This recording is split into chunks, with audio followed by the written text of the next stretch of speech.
വനിതാ ഡോക്ടറുടെ ബലാത്സംഗ കൊലപാതകത്തിൽ കൊൽക്കത്ത ആർജിക്കർ മെഡിക്കൽ കോളേജ് മുൻ പ്രിൻസിപ്പൽ സന്ദീപ് ഘോഷിനെ സിബിഐ ചോദ്യം ചെയ്യുന്നത് 20 മണിക്കൂർ പിന്നിട്ടു. തന്നെ അറസ്റ്റ് ചെയ്തിട്ടില്ല എന്നും അന്വേഷണവുമായി സഹകരിക്കുന്നുണ്ടെന്നും സന്ദീപ് ഘോഷ് പ്രതികരിച്ചു. മെഡിക്കൽ കോളേജിലെ ഡോക്ടേഴ്സിന് രാത്രി സുരക്ഷ ഉണ്ടായിരുന്നില്ല എന്ന് ദേശീയ വനിതാ കമ്മീഷൻ കണ്ടെത്തി.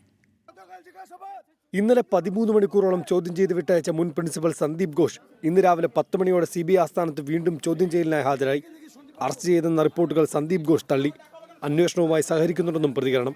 আমাকে সিবিআই অ্যারেস্ট করেনি, প্রথম কথা। আমাকে জিজ্ঞাসাবাদ করেছে, দ্বিতীয় কথা। আর এটা পুরো আন্ডার ইনভেস্টিগেশন আছে, সেজন্য আমি কিছু বলতে পারবো না। বাট আপনাদের কাছে একটা সবিনয় অনুরোধ, প্লিজ রিউমার স্প্রেড করবেন না.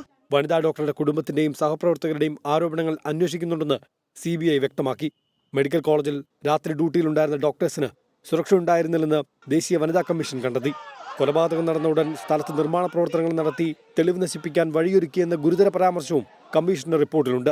കുറ്റകൃത്യം നടന്ന മുറി പോലീസ് സീൽ ചെയ്യേണ്ടതായിരുന്നുവെന്നും സമാന സംഭവങ്ങൾ ആവർത്തിക്കാതിരിക്കാൻ നടപടി വേണമെന്നും കമ്മീഷൻ പറയുന്നു.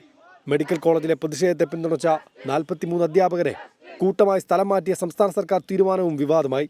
പ്രതിഷേധം ഇനിയും കടുപ്പിക്കാനാണ് സമരക്കാരുടെ തീരുമാനം. ആശയക്കുഴപ്പമുണ്ടാക്കാനും തകർക്കാനും ശ്രമിക്കുന്തോറും അനുദിനം ശക്തമാകുകയാണ് പ്രതിഷേധം. ആയിരങ്ങളാണ് കൊൽക്കത്തയുടെ തെരുവുകളിൽ നിറയുന്നത്. കൊൽക്കത്തയിൽ നിന്നും ജിജീന്ദ്രനൊപ്പം ബൽറാം നെടുങ്ങാടി, 24.